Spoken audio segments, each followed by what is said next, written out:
Hello guys, कैसे हैं आप लोग। आई होप आप सभी अच्छे होंगे। मेरा नाम है नितेश और आप देख रहे हैं अपना चैनल नितेश फिजिक्स क्लासेस को। तो गाइस, एज वी प्रॉमिस्ड कि जो नेक्स्ट वीडियो आएगी वो CVET एमएससी फिजिक्स के कट ऑफ के बारे में आएगी। तो आज की जो वीडियो है वो डेडिकेटेड है जो आपने अभी जस्ट एग्ज़ाम दिया है एमएससी फिजिक्स 2023 का, उसके एक्सपेक्टेड कट ऑफ के बारे में हम ये वीडियो आपके सामने रिलीज़ कर रहे हैं। तो जो भी चैनल पर नए हैं, अगर वीडियो को पहली बार देख रहे हैं तो चैनल सब्सक्राइब कर लें, बेल आइकन को प्रेस कर लें कि आपको नेक्स्ट वीडियो की अपडेट मिलती रहे।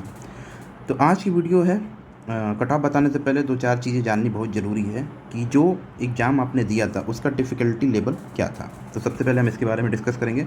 उसके बाद एवरेज जो अटैम्प्ट्स रहा है आप लोगों का based on our YouTube poll, Telegram poll, WhatsApp poll, उसका भी एवरेज क्या रहा है वो आपके बारे में हम डिस्कस करेंगे। इसके बाद जो टॉप की 4 सेंट्रल यूनिवर्सिटीज़ हैं, 4 सेंट्रल यूनिवर्सिटी जिसमें BHU आती है, JNU, DU और SCU, इसके एक्सपेक्टेड कट ऑफ क्या रह सकते हैं उसके बारे में हम आपको बताएंगे। फिर ऑल अदर जो टॉप की सेंट्रल यूनिवर्सिटीज़ हैं इन सब के बाद जो आती हैं उसके कट ऑफ क्या रह सकते हैं। और फाइनली हम बताएंगे कि जो जनरल और कैटेगरी बेस्ड स्टूडेंट हैं उनके कट ऑफ क्या होंगे। तो इसको मैं लास्ट में डिस्कस करूँगा। तो इनिशियली मैं डिस्कस करूँगा कि कितनी जो कट ऑफ जाएगी सारे सेंट्रल यूनिवर्सिटी की, वो सारा कट ऑफ मैं इनिशियली बताऊँगा वो जनरल कैंडिडेट के लिए। उसके बाद उसको ब्रेक कर देंगे हम लास्ट में जाके कि OBC, SC, ST के लिए कट ऑफ क्या रह सकती है। चलिए स्टार्ट करते हैं। सबसे पहला है कि ये जो डिफ़िकल्टी लेवल था जो आपने एग्ज़ाम दिया है वो क्या था, या इजी था या मॉडरेट था या हार्ड था। तो आपको पहले ही पता है कि मैंने already around approx 37 to 40 approx 40 questions के आंसर दे दिए हैं। इसके पहले वाली वीडियो आप देख सकते हैं। और उसके बेस्ड पे और दो चार और क्वेश्चन जो मेरे पास आए हैं, और बेस्ड ऑन योर फीडबैक जो स्टूडेंट ने फीडबैक दिया है उसके हिसाब से हम बता सकते हैं कि ये जो पेपर था वो हार्ड तो बिल्कुल भी नहीं था। मैक्सिमम हम इसको कह सकते हैं इस पेपर को अप्रॉक्स 70% जो प्रॉब्लम थे वो काफ़ी हद तक ईजी लेवल के थे। 70% को प्रॉब्लम जो थे वो ईजी लेवल के थे और 30% जो प्रॉब्लम थे वो मॉडरेट लेवल के थे। तो इसके पेपर को हम most probably easy to moderate level में रखेंगे, ये जो पेपर है आपका, ठीक है। तो ये जो डिफ़िकल्टी लेवल था वो टफ़ नहीं था, ईजी टू मॉडरेट था, इसलिए कट ऑफ बहुत ज़्यादा लो आप एक्सपेक्ट मत करिएगा कि जा सकती है। नेक्स्ट, एवरेज अटेम्प्ट्स कितना रहा है बच्चों का। तो बेस्ड ऑन टेलीग्राम पोल जो हम लोगों ने क्रिएट किया था वहाँ पे बच्चों ने जो एवरेज अपना बताया है, उनका जो एवरेज अटैम्प्ट रहा है वो 59 to 64 नंबर ऑफ़ क्वेश्चन हैं। ये not percentage, number of question को उन्होंने टिक किया है। यूट्यूब पोल में सेम पोल जो गया है वो अराउंड 60 to 66 क्वेश्चंस का गया है। और बेस्ड ऑन आवर व्हाट्सअप पोल ये जो गया है 58 to 65 क्वेश्चन के बीच में रहा है। तो अगर हम एवरेज आप पोल कर दें इन तीनों का तो अप्रॉक्स जो एवरेज अटैम्प्ट है बच्चों का वो 60 to 65 क्वेश्चंस के बीच में रहा है। ये 60 to 65 क्वेश्चंस क्या हैं, ये ऐसे बच्चों ने अटैम्प्ट किया है जिनका अगर 100 नंबर ऑफ कैंडिडेट अगर 100 है तो मोर देन 50% बच्चों ने इस ये जो रेंज है 60 to 65 इसके रेंज में क्या किया है, अटैम्प्ट किया है। तो ऑन एवरेज हम कह सकते हैं कि 60 to 65 क्वेश्चन जो हैं इन 50 to 65% बच्चों का एवरेज अटैम्प्ट है, याद रख रखिएगा। और भी बहुत सारे अटैम्प्ट्स होते हैं जो काफ़ी ऊपर बच्चों ने टिक किए हैं, वो डिपेंड करेगा कि आपकी एक्यूरेसी कितने % है, तो उसके बेस्ड पे हम आपको कट ऑफ बता रहे हैं। हमारे कट ऑफ बताने का तरीका काफ़ी सिस्टमेटिक ढंग से होता है। पहले हम बच्चों का फीडबैक लेते हैं, याद रखे रहिएगा, हम तुरंत कभी भी कट ऑफ नहीं बता देते, फीडबैक लेते हैं, क्वेश्चंस का लेवल देखते हैं कि लेवल क्या है क्वेश्चंस का, एवरेज अटैम्प्ट्स क्या है, एक्यूरेसी कितना बच्चों की है।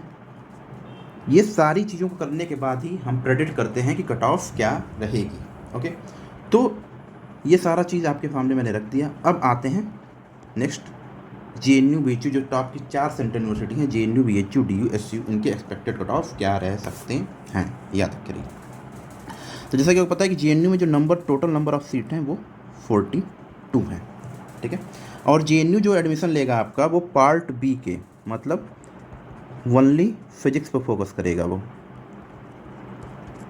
फिजिक्स के अकॉर्डिंग वो कट ऑफ बनेगी।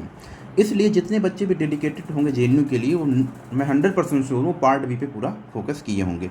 BHU में जो नंबर ऑफ सीट्स है वो 96 है, एक्सक्लूडिंग पेड सीट। कुछ 4 to 8 जो होती है वो पेड सीट होती है। ये पेड सीट क्या होती है, ये भी मैं आपको बताऊँगा किसी सेपरेट वीडियो में। DU में जो नंबर ऑफ़ सीट्स है वो 184 के आसपास है, चेक कर लीजिएगा। और SU में नंबर ऑफ़ सीट जो 62 के आसपास है। ओके, तो ये जो तीनों सेंट्रल यूनिवर्सिटी हैं ये part A plus part B ये कंबाइंड कट ऑफ पे फोकस करेंगी, ठीक है। लेकिन बस केवल JNU ऐसा है जो केवल पार्ट B को फोकस करेगा। तो JNU का जो एक्सपेक्टेड कट ऑफ मेरे अकॉर्डिंग रह सकता है, जो मैंने फील किया है, वो जाएगा आपका 210 टू 220 के बीच में। वो जो कट ऑफ जाएगा 210 टू 220 के बीच में, ये याद रख के रहिएगा। इसके बाद भी कुछ एक्स्ट्रा आपको पॉइंट्स मिलते हैं स्पेशली फॉर गर्ल्स। अगर आपका स्टेट ऐसा है जो काफ़ी पिछड़ा है और आप सिंगल गर्ल्स चाइल्ड हैं, या बहुत सारे बॉयज़ को भी पॉइंट मिलते हैं, वो मैक्सिमम 32 टू 36 मार्क्स तक इंक्रीज भी हो सकते हैं। उसको मैं एक्सक्लूड करके अभी आपके सामने ये मार्क्स रखा हूँ। अगर वो सब इंक्लूड होते हैं तो सिनेरियो कुछ ऊपर भी जा सकता है, 225 के आसपास भी आपको देखने को मिल सकता है। तो जो मेरा प्रेडिक्शन है, एक्सक्लूड करने के बाद ये जो आपका होगा 210 से 220 के आसपास, ये आपको जनरल की कट ऑफ देखने को वहाँ पे मिलेगी, याद रखिएगा। क्योंकि जनरल की जो सीटें हैं अप्रॉक्स 16 हैं, तो जनरल की कट ऑफ आपको यहाँ पे देखने को मिल सकती है JNU की।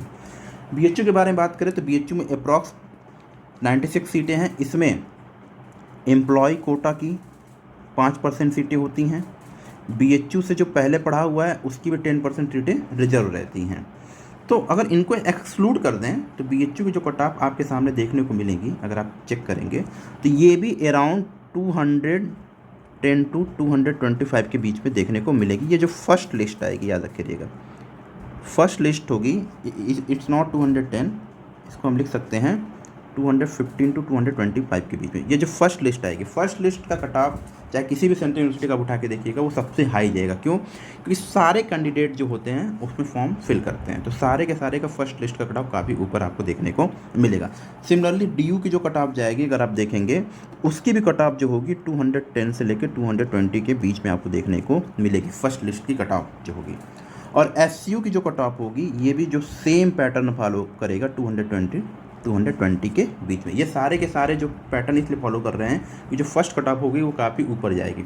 अब देखिए, जो सेकंड कट ऑफ होती है वो ग्रेजुअली डिक्रीज करती है। क्यों? बहुत सारे बच्चे JNU मिलेंगे, बहुत सारे बच्चे BHU मिलेंगे एडमिशन। जिसको BHU में लेना है BHU मिलेगा, जिसको JNU में लेना है JNU। मैक्सिमम बच्चे जो साउथ के होते हैं, वो साउथ वाले बच्चे वो SU को प्रीफर करते हैं, और जो दिल्ली के आसपास के बच्चे रहते हैं वो DU को प्रीफर करते हैं। एक चीज़ मेरा जो भी सजेशन याद रखे रहिएगा, DU में आने के बाद अगर आप एक्सपेक्ट करते हैं कि BHU और JNU और SU जैसे आपके मार्क्स मिल जाएं, तो आप ये भूल जाइएगा। यहाँ पे 60% लाना भी काफ़ी टफ़ है DU में 60% लाना भी काफ़ी टफ़ है। जिसको मार्क्स चाहिए वो कभी भी DU को ऑप्ट ना करे, ठीक है। क्योंकि बहुत सारे ऐसे बच्चे हैं जो काफ़ी टैलेंटेड हैं, फिर भी जाकर वहाँ पे 60% मार्क्स को क्रॉस नहीं कर पाए थे। तो याद रखे रहिएगा कि DU को लेने से पहले 100 बार सोच लीजिएगा एक बार आप। बहुत ही अच्छी सेंट्रल यूनिवर्सिटी है, टॉप की सेंट्रल यूनिवर्सिटी है, लेकिन मार्क्स के मामले में काफ़ी कंजूस यूनिवर्सिटी है, ठीक है। तो ये याद रखिएगा। तो ये जो एवरेज कट ऑफ है पहला। इसके बाद जब सेकंड लिस्ट आती है, तो सेकंड लिस्ट में वो डिपेंड करेगा कितने बच्चों ने किस किस तरह की यूनिवर्सिटी को ऑप्ट किया है। उसके बाद ही आप डिसाइड कर सकते हैं, वो ग्रेजुअली डिक्रीज भी कर सकता है। और यहाँ पर देखिए, याद रखे रहिएगा कि अगर कोई जनरल की कट ऑफ सपोज के लिए 220 जाती है, तो EWS उस सेंट्रल यूनिवर्सिटीज़ में 210 टू 212 मान सकते हैं, या इसको 205, 208 टू 212 भी माना जा सकता है। OBC जो जाएगा, इससे 10 नंबर कम कर लीजिए, अराउंड 210 मार्क्स तक जा सकता है। SC जो जाएगा वो 195 तक जा सकता है, और ST जो जाएगा वो 178 टू 182 के बीच में आपको लाई करने को मिलेगा। तो इस तरीके से आप एवरेज जो है वो देख सकते हैं कि किस तरीके से कैटेगरी वाले स्टूडेंट भी अपना कट ऑफ प्रेडिक्ट कर सकते हैं, ठीक है। नेक्स्ट देखिए, इसके बाद की जो सबसे 4 को छोड़ दें तो सबसे टॉप जहाँ फाइट होगी वो सेंट्रल यूनिवर्सिटी ऑफ राजस्थान या यूनिवर्सिटी ऑफ राजस्थान, इसको भी कहा जाता है। सबसे ज़्यादा फाइट यहाँ पे होगी। यहाँ का जो फर्स्ट लिस्ट का कट ऑफ होगा, आप देखिएगा, जनरल कैंडिडेट के लिए 210 प्लस होगा। क्यों? क्योंकि सारे बच्चे यहाँ पे भी फॉर्म फिल करेंगे, और जैसे ही और सारे बच्चे टॉप की सेंट्रल यूनिवर्सिटीज़ में ले लेंगे, इसके बाद इसका जो सेकंड कट ऑफ आएगा वो 200 टू 205 के बीच में आपको देखने को मिलेगा, सेंट्रल यूनिवर्सिटी ऑफ राजस्थान का ये। इसके बाद देख लीजिए, अगर हम पंजाब देखें, हरियाणा देखें, कर्नाटका, केरला ये देखें, इन सबों का लास्ट तक जाते जाते अगर आप देखेंगे तो 180 टू 190 के आसपास भी आपको एडमिशन यहाँ पे मिल जाएगा, 180 टू 190 के आसपास। जितने साउथ के बच्चे हैं वो कर्नाटक और केरला को प्रेफर करेंगे, नॉर्थ के बच्चे राजस्थान, पंजाब, हरियाणा को प्रेफर कर सकते हैं, ठीक है। CU पौंडीचेरी का जो कट ऑफ होगा वो अगर आप देखोगे तो फर्स्ट लिस्ट में अराउंड 185 टू 195 के बीच में लाई करते हुए देखने को आपको मिलेगा, ठीक है। CU पौंडीचेरी, क्योंकि यहाँ पे भी फाइट बहुत ज़्यादा होती है। त्रिपुरा अगर कि हम करें, त्रिपुरा में भी अगर देखेंगे तो 190 के आसपास त्रिपुरा जो है वो भी आपको देखने को मिलेगा। लेकिन जैसे ही सेकेंड लिस्ट आती है ग्रेजुअली आपको डिक्रीज करने को देखेंगे आपके जो मार्क्स वो ग्रेजुअली डिक्रीज हो रहा है, क्योंकि मैक्सिमम जो कैंडिडेट है, मैक्सिमम स्टूडेंट है जो टॉप के सेंटर में एडमिशन ले सकते हैं। BBAU का जो फर्स्ट कट ऑफ है वो 200 प्लस आपको देखने को मिलेगा, ये भी काफ़ी अच्छी यूनिवर्सिटी है। तो फर्स्ट जो कट ऑफ होगा ये देखने को आपको लेंगे, बाद में आपको 190 टू 195 के बीच में भी एडमिशन यहाँ पे देखने को मिल सकता है। DTU, जितने भी दिल्ली के स्टूडेंट हैं वो DTU को चॉइस करते हैं, ठीक है, स्पेशली गर्ल्स। तो DTU का जो फर्स्ट कट ऑफ आप देखेंगे वो भी 195 प्लस देखने को मिलेगा यहाँ पे। याद रखे रहिए, अगर एक्सपेरिमेंटल फिजिक्स में जाना है, ठीक है, या केवल नॉलेज लेना है या दोनों लेना है आपको, तो DTU को जो भी इसका प्रॉस्पेक्टस एक बार ज़रूर पढ़ लीजिएगा, फैकल्टी लिस्ट एक बार आप ज़रूर देख लीजिएगा। ये कहा जाता है कि दूर के ढोल सुहाने होते हैं, तो ये नहीं है कि चकाचौंध देखकर आप पिघलिए, ठीक है। हम ये नहीं कह रहे हैं कि ख़राब यूनिवर्सिटी और हम ये भी नहीं कह रहे हैं कि बहुत ही अच्छी यूनिवर्सिटी है। तो दोनों तरीके से आपको फोकस करना पड़ेगा। अगर आपके पास, सिंपल सा मैं लॉजिक दे रहा हूँ कि अगर आपके पास DU, JNU, BHU, SCU, central university of Rajasthan, इस तरह के, या इवन BBAU, इस तरह के यूनिवर्सिटी के ऑप्शंस हैं, ठीक है, तो कभी भी DTU का फोकस मत कीजिएगा। मैं फिर से बता रहा हूँ, या लेकिन कुछ जो आसपास के कैंडिडेट हैं अगर उनको लेना है तो आप ये ले सकते हैं। NSIT, यहाँ पे भी नंबर ऑफ सीट 50 है, बहुत ही अच्छी यूनिवर्सिटी है। इसका भी जो आप फर्स्ट कट ऑफ देखेंगे वो 195 टू 200 के बीच में आपको देखने को मिलेगा, इसका फर्स्ट कट ऑफ। काफ़ी अच्छी यूनिवर्सिटी है, DTU से बहुत ही अच्छी यूनिवर्सिटी है ये, तो यहाँ पर भी आप इसको प्रीफर कर सकते हैं मेरे अकॉर्डिंग, ठीक है। तो ये सारी सेंट्रल यूनिवर्सिटी जो मैंने बता दी है वो आपके सामने है। इसके बाद मैं बता देता हूँ कैटेगरी में, जैसे सपोज़ करिए, फिर से एक बार रिकॉल कर देते हैं, जनरल, OBC, SC, ST और EWS, ठीक है। सपोज कर लीजिए, हम फिर से बोलें, किसी सेंट्रल यूनिवर्सिटी में 220 जो है वो फर्स्ट लिस्ट का कट ऑफ है, फॉर एग्जांपल BHU, ठीक है, फॉर एग्जांपल BHU, तो वहाँ पे जो EWS का कट ऑफ होगा वो 210 टू 212। अगर नंबर ऑफ कैंडिडेट थोड़े कम रहे EWS के तो ये 208 टू 212 के बीच में भी लाइक कर सकते हैं। सिमिलरली OBC का जो कट ऑफ होगा वो आपके पास 210 के आसपास देखने को मिलेगा उस पर्टिकुलर सेंट्रल यूनिवर्सिटी में। SC का जो कट ऑफ होगा वो 190 टू 195 के बीच में देखने को मिलेगा, और उसी सेंट्रल यूनिवर्सिटी में ST का कट ऑफ जो होगा वो 175 टू 180 देखने को मिल सकता है। तो इसी तरीके से आप सारे सेंट्रल यूनिवर्सिटी का प्रेडिक्शन आप लगा सकते हैं। और अगर आपके मार्क्स इनके बीच में आ रहे हैं, 220 के आसपास आ रहे हैं या उससे ज़्यादा हैं, तो आप एश्योर्ड हो जाइए कि आपको ठीक ठाक यूनिवर्सिटी मिल जाएगी। इसके अलावा ये जो कट ऑफ मैंने बताई है, इसमें भी चेंजेज हो सकते हैं, वो डिपेंड करेगा कि जब आपकी फाइनल आंसर की जो NT है वो डिक्लेयर करेगा, और उसके बाद कितने नंबर ऑफ क्वेश्चंस डिलीट हो रहे हैं, कितने नंबर ऑफ क्वेश्चंस डिलीट हो रहे हैं। अगर नंबर ऑफ क्वेश्चन डिलीट होंगे तो उसके मार्क्स जो होते हैं सारे कैंडिडेट को दे दिए जाते हैं। तो उस हिसाब से ये जो मेरा प्रेडिक्शन है वो कट ऑफ क्या हो सकती है, ऊपर भी जा सकती है, थोड़ा सा नीचे भी आ सकती है। तो ये एवरेज रहा है। इसके बाद हम थोड़ा सा ये करके प्रेडिक्ट करके हम MSc जियोफिजिक्स का भी कट ऑफ आपके सामने रखेंगे। आप अपने एक्सपेक्टेड मार्क्स नीचे कमेंट कर सकते हैं, और अगर आपको कोई भी डाउट है तो मेरे व्हाट्सअप नंबर 7376508317 पे पिंग करिए और आपके अपने सारे डाउट्स पूछिए। तो फिर मिलते हैं दोस्तों किसी और वीडियो के साथ। तब तक के लिए आप एक कट ऑफ की जो वीडियो है उसको एंजॉय करें। Thank you so much guys.